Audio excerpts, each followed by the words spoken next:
반갑습니다. 한 5주 만에 여러분께서 참 너무 마음이 기쁘고 즐겁습니다. 하나님께서 교회와 우리 성도들 지켜주신 은혜도 참 감사를 드립니다. 우리 주일학교 어린이들이 숫자가 적지만 오늘 첫 예배를 참석했기 때문에 주일학교 어린이들 설교를 먼저 하도록 하겠습니다. 한국말은 다 잘하는 아이들이라서 아주 부담 없이 어린이들에게 설교를 하겠습니다. 다른 데 또 있네요. 저 뒤에도 있네. 자, 우리 어린이들, 삶이 힘들다.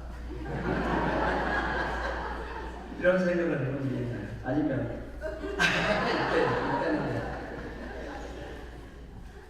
사는 게 뭔지, 뭐 이런.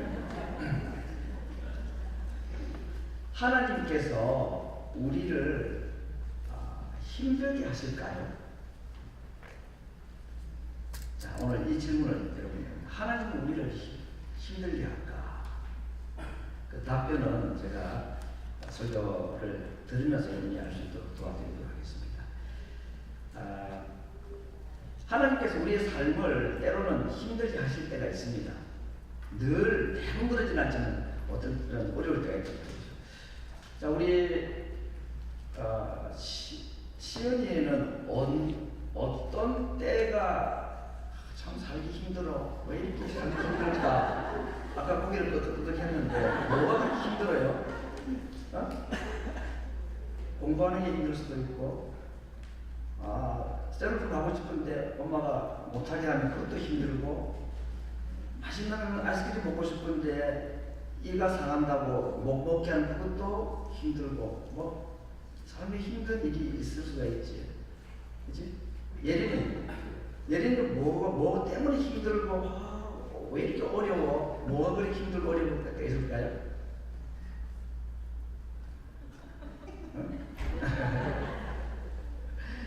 여러분, 우리 어린 아이들이 뭐 초등학교 1학년, 2학년, 3학년이지만 이 아이들이라고 어려울 때가 없겠습니까? 다 어려울 때가 있을 겁니다.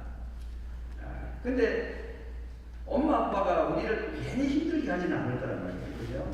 우리가 잘 되도록 하기 위해서 때로는 내가 하고 싶은 것을 못하게 하고, 하기 싫은 것도 억지로 하게 하고 하지, 엄마 아빠가 우리를 뭐 미워서 힘들게 하고 어렵게 만들고 그렇게 하지는 않을 텐데, 하나님께서도 우리를 힘들게 할 때가 있다는 겁니다. 어렵게 만드실 때도 있다는 겁니다. 왜 그럴까? 자, 오늘 우리 성경 구절을 제가 몇 구절을 보여드리도록 하겠는데, 하나님께서 우리를 힘들게 하실 때에 세 가지 이유가 있습니다. 이것 때문에 우리 삶을 힘들게 한다. 우리 자막이 스크린에 나오면 좋겠는데, 뒤에 나와 있습니까? 네. 자, 첫 번째, 하나님께서 우리의 삶을 왜 어렵고 때로는 힘들게 하느냐? 히브리서 12장에 있는 말씀인데, 너무 많기 때문에 중요한 구절만 얘기하면, 하나님께서 우리의 삶을 때로는 어렵고 힘들게 하는 이유가 뭐냐면, 우리를 참 아들로, true son, 참 아들로 우리를 만드시기 위해서다. 이게 첫 번째 이유입니다. 그래서 성경이 그렇게 했죠. 만약에 우리가 어려움을 당하지 않고 우리가 hardship, 어려운 것이 없으면 참 아들이 아니다. 하나님께서 우리를 참 아들로 만드시기 위해서 때로는 discipline 하고 우리에게 어려움을 주신다. 왜? 하나님 우리의 아버지시기 때문에. 첫 번째, 하나님은 우리의 아버지입니다. 그래서 우리를 좋은 아이로 만드시기 위해서, 참 아들로 만드시기 위해서 때로는 우리에게 어려움도 주신다. 하고 싶은 것을 못하기도 하고, 하기 싫은 것도 하라고 하신다. 이거 우리 육신의 아버지, 어머니하고 똑같아요. 두 번째, 하나님께서 우리의 삶을, 어려움을 허락하시는 두 번째 이유는 우리에게 순종을 가르치기 위함이다. To teach us to obey. 왜냐하면 하나님 우리의 선생님이기 때문에 가르쳐서 순종하도록 하기 위해서 때로는 우리에게 어려움을 주십니다. 예수님도 하나님의 아들인데 하나님께로부터 가르침을 받으셨습니다. 성경이 뭐라고 하느냐? 히브리서 5장에 있는 말씀이죠. 그 뒤에 있는 뭘까요? although he was a son, 하나님의 아들이지만 예수님도 he learned obedience from what he suffered. 서프링을 통해서 하나님의 아들도 예수님도 obedience, 순종하는 것을 배웠다 그랬습니다. 그래서 하나님은 우리에게 선생님이 되셔서 우리를 가르칩니다. He will teach us to 뭐 하기 위해서? obey. 하나님께 순종하게 하기 위해서 우리에게 티칭하시는 거. 그런데 뭘로 티칭을 하시느냐? 어려움을 통해서 우리에게 가르치시고 하나님 앞에 순종을 배우게 하신다. 세 번째, 하나님은 왜 우리에게 어려움을 때로 허락하시는가? 세 번째 이유는 좀 어려운 말이지만 to mold us his image, 파를. 우리는 클레이고 하나님은 파를. 그래서 오늘 성경에서 하나님은 세 가지의 모습으로 나타나 있습니다. 첫 번째는 우리의 아버지시고, 그래서 우리를 어떻게 참 아들로 우리를 훈련하신다고 했고, 두 번째 하나님은 어떤 분이라고 했죠? 선생님이다. 선생님은 뭐 하는 분이죠? 티칭하는 분입니다. 잘 못 알아듣고 잘 말 안 들으면 선생님이 부주장도 하고 딥텐션도 주고 그렇게 하죠. 우리를 미워서 하는 게 아니라 우리를 더 잘 공부하도록 하기 위해서 어려운 숙제도 주기도 하고 시험도 치게 하고 이렇게 한단 말이에요. 하나님 우리를 뭘 배우게 하기 위해서? obedience, 순종을 배우기 위해서다. 세 번째, 하나님께서 우리에게 어려움을 주시는 이유는 뭐라 그랬죠? to mold us his image, 하나님의 모습을 담도록 하기 위해서 파를과 클레이, 진흙을 가지고 이 도자기를 만들듯이 하나님 우리를 하나님의 이미지, 하나님 담도록 우리를 만드시기 위해서 무엇을 사용하신다고요? 힘든 것, 어려운 것, 이런 것들을 사용합니다.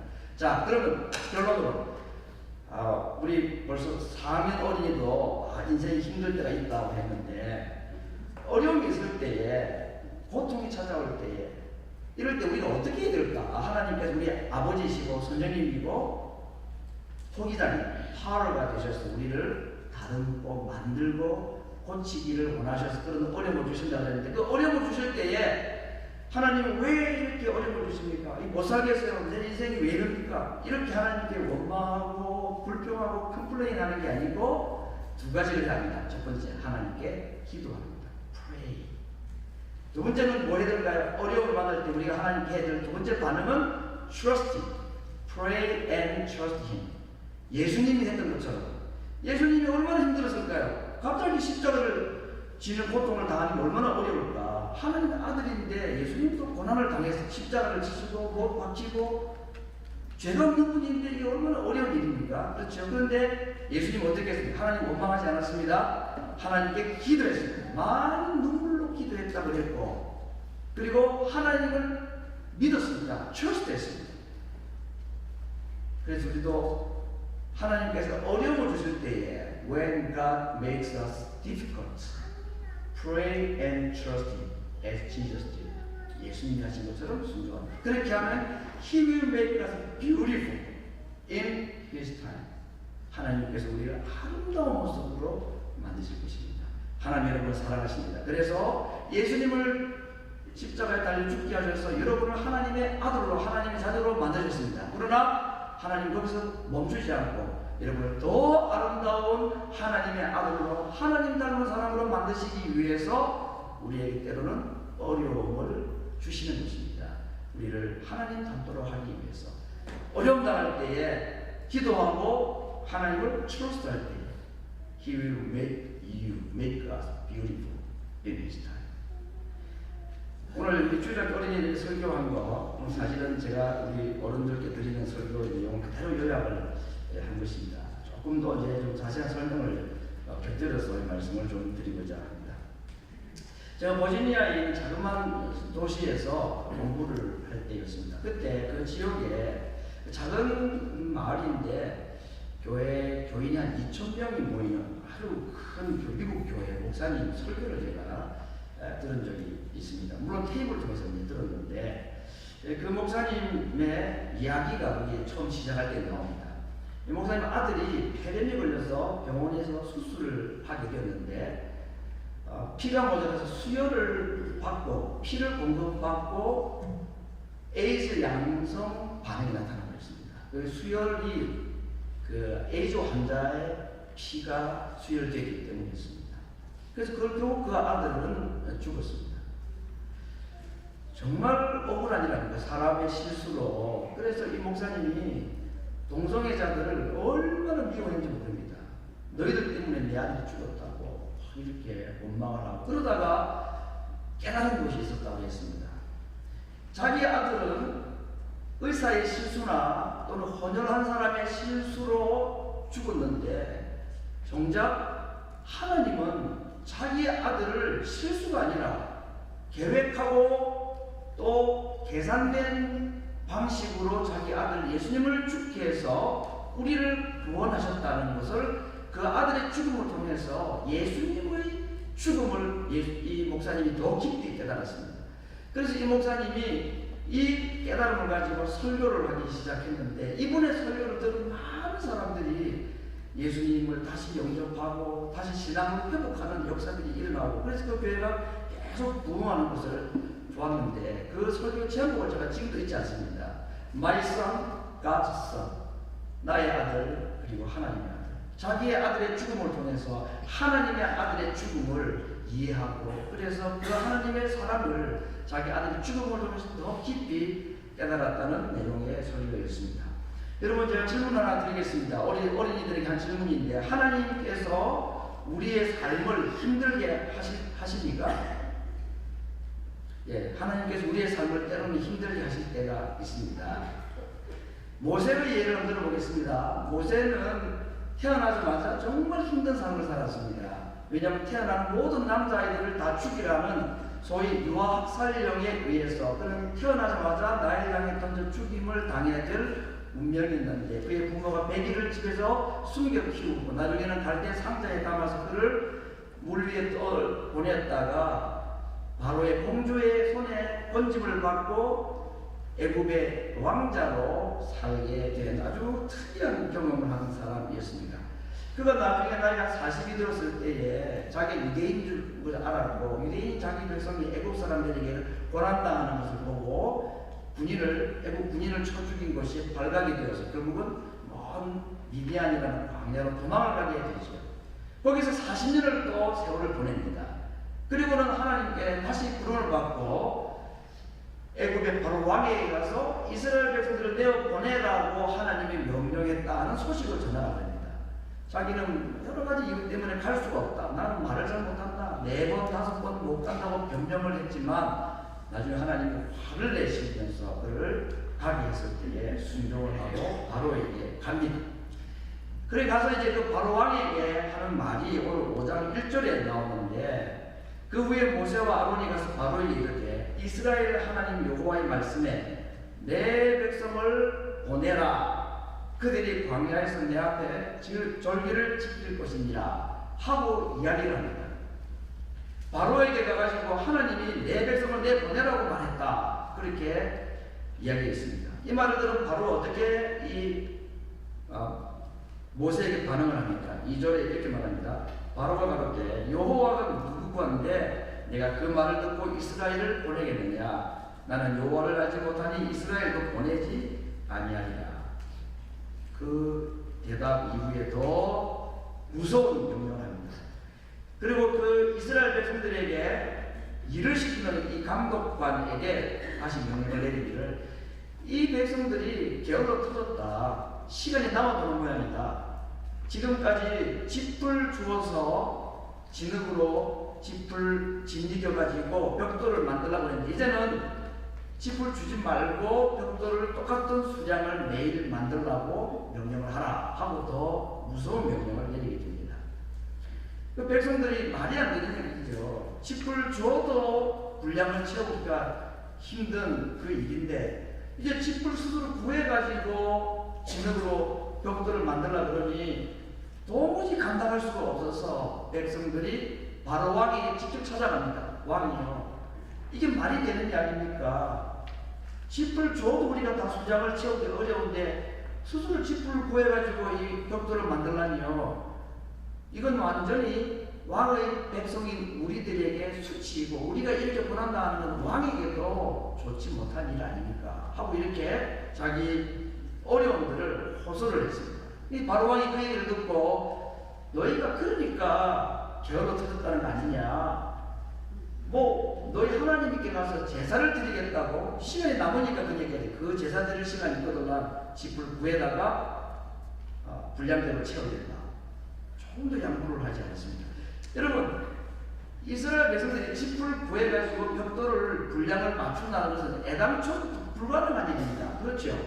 근데 왜 바로가 이런 명령을 했을까요? 괜히 되지도 못할 일인데 왜 끝까지 우기고 윽박을 지르고 했을까? 목적은 한 가지입니다. 모세와 이스라엘 백성들을 이간질시키기 위함이었습니다.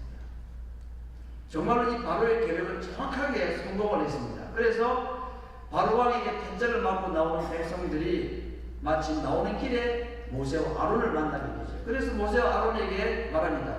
당신들이 바로왕의 칼자루를 쥐어줘서 그 칼 가지고 우리를 좀 죽이려고 합니다. 왜 괜히 하나님이 뭐 우리 백성들을 내보내라고 말을 해가지고 하도록 해가지고 우리를 더 힘들게 하느냐, 저도 이전처럼 살도록 내버려두지, 이런 불평을 이제 하게 된 것입니다. 백성들도 억울합니다. 모세와 아론이 자기들의 지도자로 왔다고 해가지고 자기 삶을 더 힘들게 만들었고, 모세와 아론도 마찬가지죠. 특별히 모세는 하나님께 가기 싫다고 안 가겠다고 나는 말 못하니까 나는 적용자가 아니라고 2번, 3번, 4번 변명했지만 하나님의 명령을 받고 겨우겨우 바로왕에게 목숨을 내걸고 얘기를 했는데 바로왕에게도 쫓김을 받고 심지어는 자기 백성들도 자기를 외면하게 되는, 백성은 백성대로, 모세는 모세대로 삶이 점점 어려워지고 팍팍해져 갔던 것입니다. 여러분, 다시 한번 질문을 드립니다. 하나님은 때로 자기 백성들의 삶을 힘들게 하십니까? 네, 그렇게 하시는 분이십니다. 왜 그럴까요? 왜 자기 백성들의 삶을 이렇게 거듭하고 모세도 힘들게 만들고 백성들도 힘들게 만드시는가? 앞에 제가 소개드렸던 그 버지니아의 그 교회 목사님의 아들의 이야기를 들었는데, 그 이야기를 듣는 불신자들은 뭐라고 말할까요? 당신 하나님이 어디 있느냐? 그래도 하나님을 믿겠느냐? 당신 하나님 잘 믿고 교회 목회한다는데 하나님께서 살아계시다면 왜 당신 아들을 죽이겠느냐? 그것도 에이즈 환자의 피를 받아가지고 그렇게 억울하게 죽게 만들 수가 있느냐? 그래도 하나님을 믿겠느냐? 요부의 아내는 요부에게 뭐라고 말합니까? 당신 그래도 하나님을 믿겠느냐? 하나님 욕하고 저주하고 당신도 죽어버려. 그렇게 말이죠. 믿는 자들조차도 때로는 삶이 이 정도 어려움이 찾아오면 하나님을 원망하거나 하나님을 의심할 수가 있습니다. 그런데 함께 그럼에도 불구하고 하나님은 우리에게 때로는 어려움을 주시는 것입니다. 왜 그럴까요?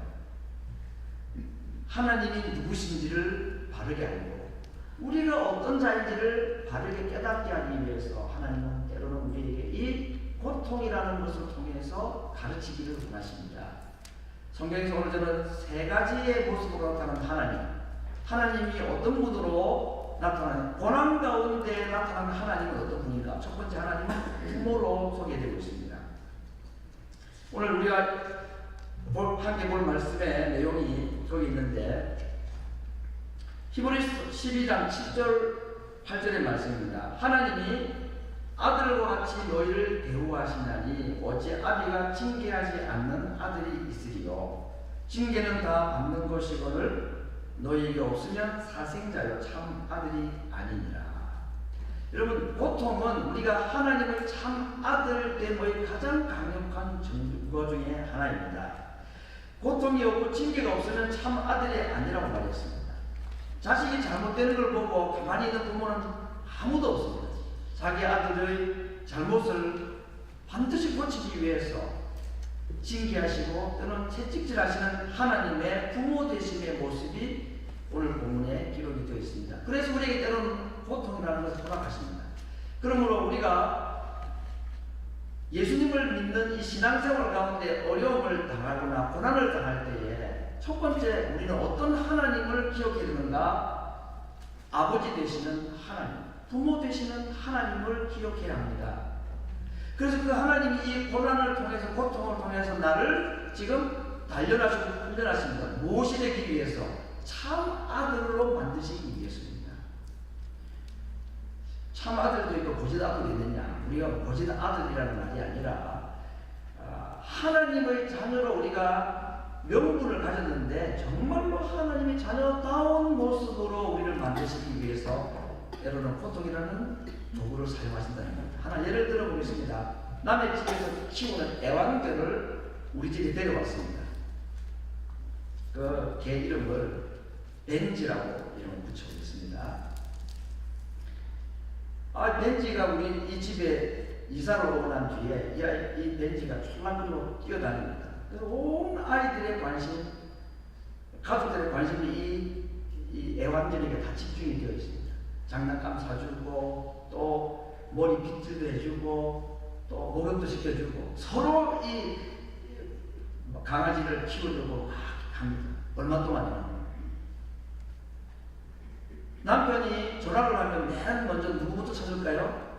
벤지는 아무도 모르는 겁니다. 그전에는 아이를 찾고 아내를 찾았는데 이제 모든 이 사랑의 관심이 이 한 마리 이 애완견에게 다 빼앗겨버린 겁니다.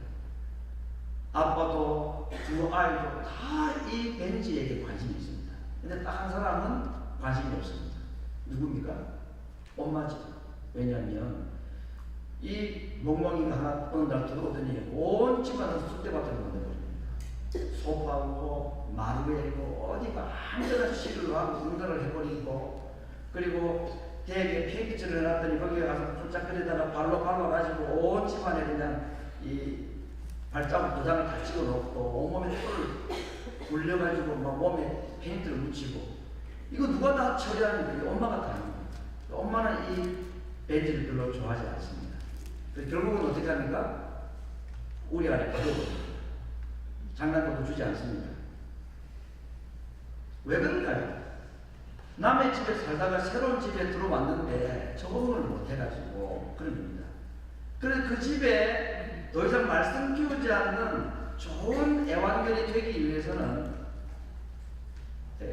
내가 필요하고 꾸지람이 필요하고 이 제재가 필요한 것입니다. 우리는 원래 하나님의 백성으로 입양되기 전에는 죄인이었고 정말 내 마음대로 살던 사람이었습니다. 근데 예수님을 통해서 우리를 하나님의 자녀로 다시 삼아주셨죠. 정말 온몸이 더럽고 냄새나는 누더기 옷을 입고 있던 우리들을 하나님께서 데려와서 씻기시고 옷을 갈아입히고, 그래서 우리를 하나님의 자녀로 입양을 해 주셨습니다. 그런데 우리의 제약된 본성이나 옛 성품이 나아지고 싶고 달라지지 않은 채로 하나님의 집에 와서 살다 보니까 내 하고 싶은 대로 옛 습관대로 살아가게 되는 것입니다. 그런 우리들을 하나님께서 참 아들로, 참 가족으로 만드시기 위해서는 때로는 채찍이 필요하고 꾸짖음이 필요하고 또 불편함을 우리에게 허락을 하시는 겁니다.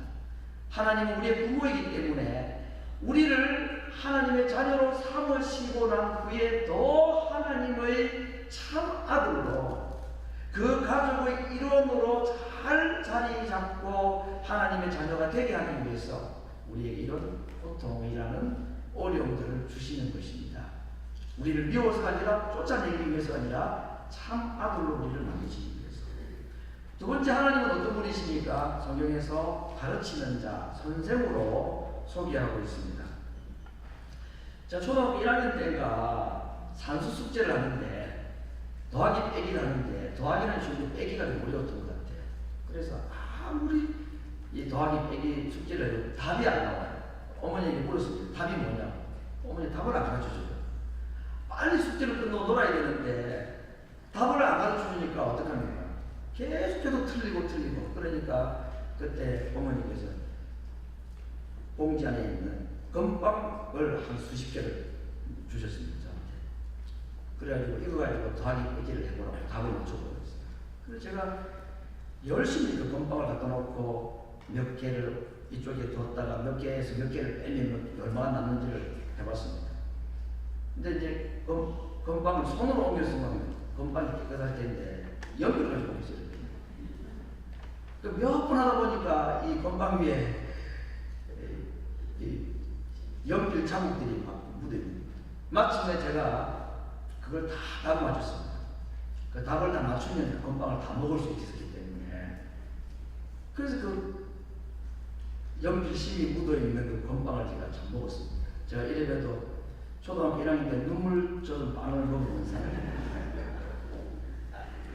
답을 빨리 알아주십니다, 어머니가. 미워서가 아니죠. 그걸 통해서 제대로 공부하는 법을 배우게 하기 위해서입니다. 하나님께서는 왜 우리에게 어려운 숙제를 내시고 왜 어려움을 우리에게 주시느냐? 선생님이기 때문이었습니다. 가르치기 위해서입니다. 숙제 안 주고 시험 안 치면 자녀들이, 학생들이 공부를 하겠습니까? 좋은 선생님은 숙제 안 내주고 시험 안 치는 선생님이 절대 좋은 선생님이 아닙니다. 학교 생활은 편하갈지 모르지만 절대로 실력 있는 학생이 안 되는 거죠. 어려운 숙제를 주고 어려운 시험을 치게 함으로써 우리를 더 나은 학생으로 키우기를 원하는 것이 좋은 선생님의 열망입니다. 하나님은 우리에게 선생님이 되셔서 우리에게 어려운 숙제를 주셔서 그걸 해결하기를 원하십니다. 답이 없는 게 아니라 분명히 답이 있습니다. 답이 없는 것처럼 보이지만 답이 분명히 있는 문제들을 우리에게 주시는 겁니다. 그 답이 어디에 있느냐? 성경에 다 있습니다. 그래서 하나님께서는 우리에게 말씀을 통해서 우리에게 주신 이 어려운 문제를 해결하기를 원하시고 그 문제를 해결해내고 또 숙제를 하나 해내고 또 다음 숙제를 하고 이러면서 우리는 점점 실력 있는 하나님의 자녀로 자라가기를 원하신 것입니다. 참 아들로 만드시기 위한 부모의 노력과 우리를 정말 실력 있는 하나님의 자녀가 되기 위한 선생으로서의 노력을 하나님께서 우리에게 이 어려움이라는 고통이라는 걸 통해서 우리에게 허락을 하신다 하는 것입니다. 히브리서 5장 7절 8절에 있는 말씀입니다. 그는 육체에 계실 때에 예수님을 두고 하신 말씀이죠. 자기를 죽음에서 능히 구원하신 이에게 심한 통곡과 눈물로 간구와 소원을 올렸다 했습니다. 그 다음에 말씀입니다. 그가 아들이셨지만 고난을 통해서 순종을 배웠다고 했습니다. 하나님은 우리에게 순종하는 자로 만드시기를 원하시고 순종을 배우기를 원하십니다. 하나님 앞에 우리가 순종을 배우는 가장 좋은 방법이, 하나님이 사용하시는 방법이 무엇이냐? 고난이라는 겁니다. 예수님도 아들이셨지만 고난을 통해서 순종을 배워서 얻으셨다고 했습니다.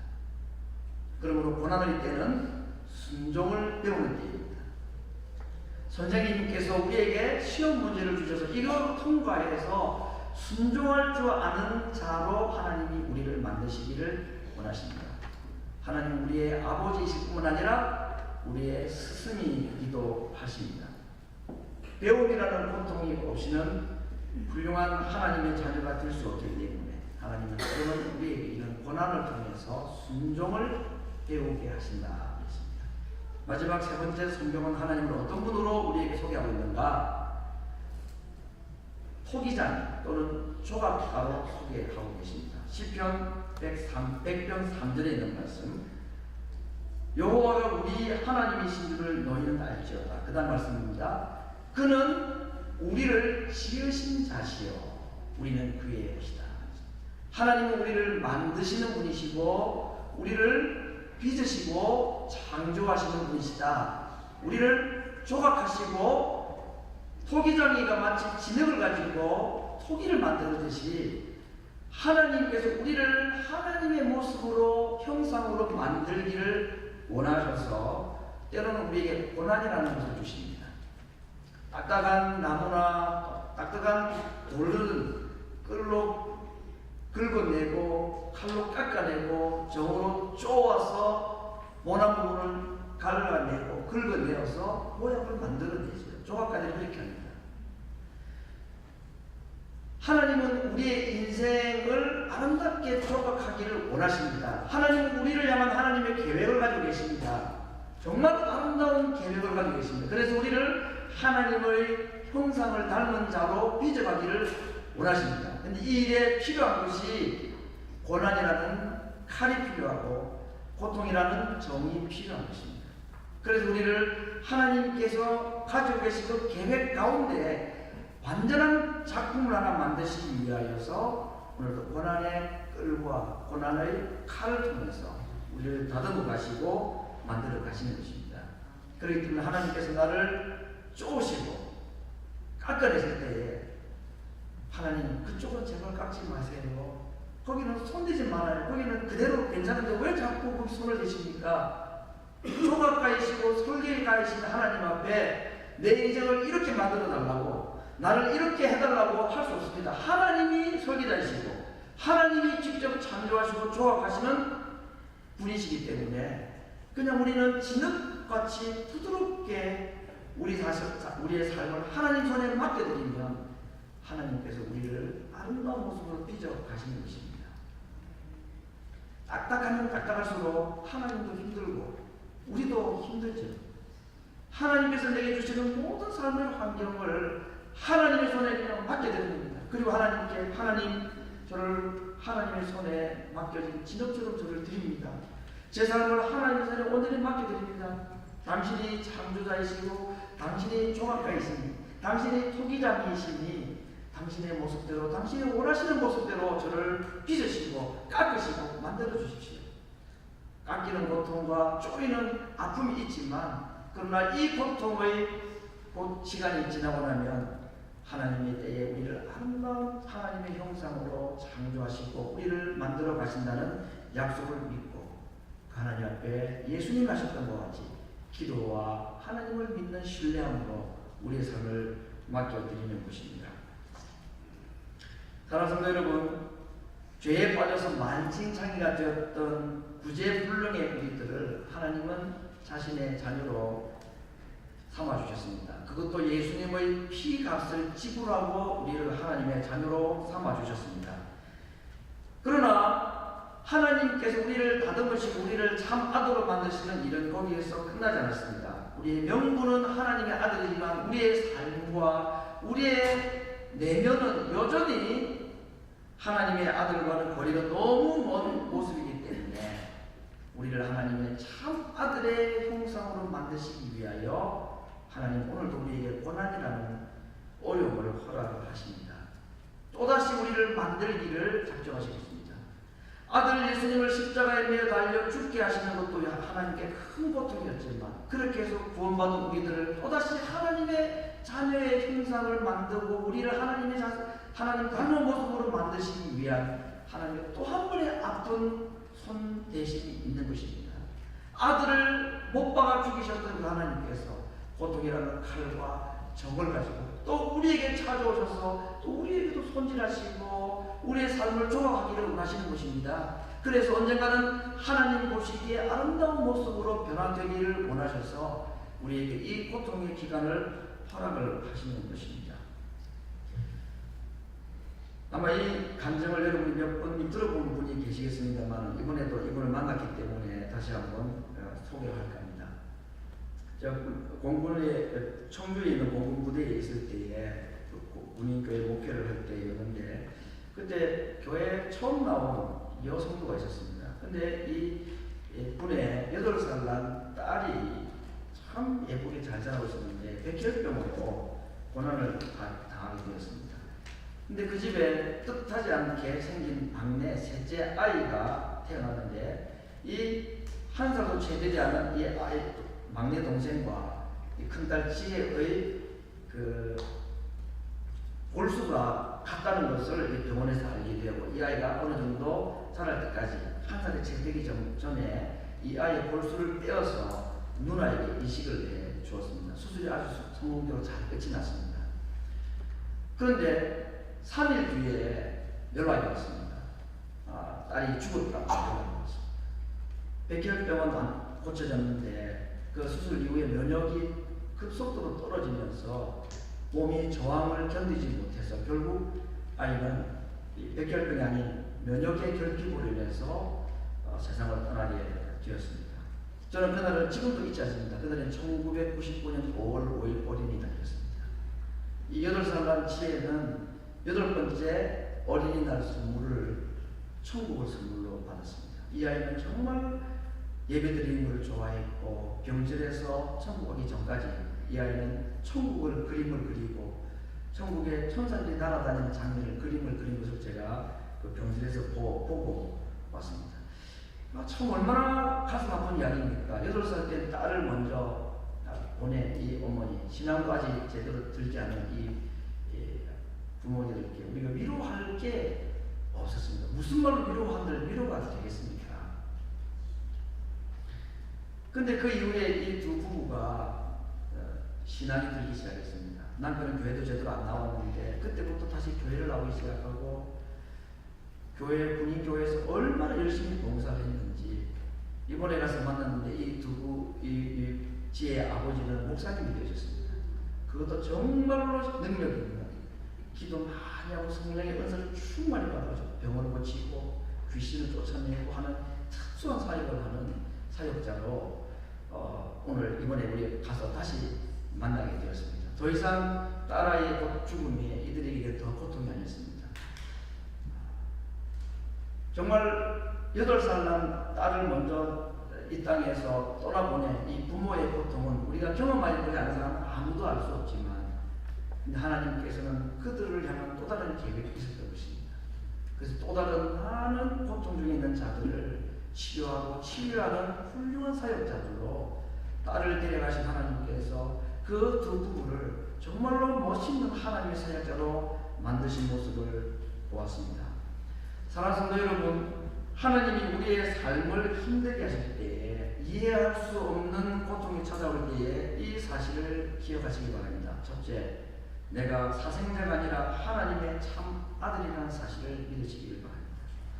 그리고 지금 그 하나님이 고통이라는 칼과 끌을 가지고 나를 더 하나님 닮은 하나님의 걸작품으로 지금 만들어가고 계시다. 나의 삶을 망가뜨리는 게 아니라 나를 하나님의 더 아름다운 자녀의 모습으로 지금 만들어가고 계시다는 사실도 인정하시고 믿으시기를 바랍니다.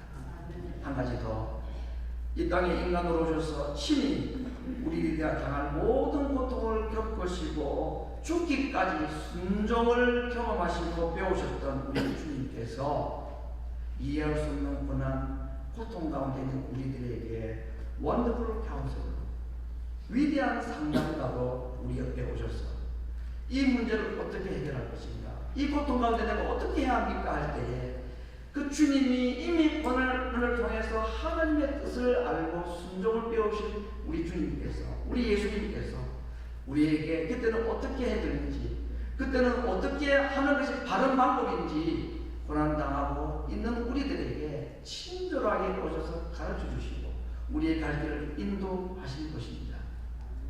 오늘도 우리에게 이 고통 가운데 주시는 하나님 아들 되심의 약속, 나를 지금도 아름답게 빚으시고 망가뜨리는 것이 아니라 나를 새롭게 만들어 가시는 이 하나님의 작품, 그리고 이 일을 위해서 먼저 고난을 당하시고 우리에 앞서가셨던 그 주님께서 나에게 위대한 상담가로 오셔서 이 어려움을 잘 이겨낼 수 있고 통과할 수 있도록 도우시고 상담해 주시는 분이심을 알고 하나님이 우리의 삶을 힘들게 할 때에 아버지 되시고 스승 되시고 우리의 창조자, 종합가, 토기장이 되신 하나님께 우리 삶을 믿음으로 맡겨드려서 언젠가 하나님이 보시기에 아름다운 하나님의 형상으로 새롭게 탄생하고 새롭게 빚어지는 하나님의 거룩한 걸작품들이 되시기를 주의 말씀으로 축원합니다.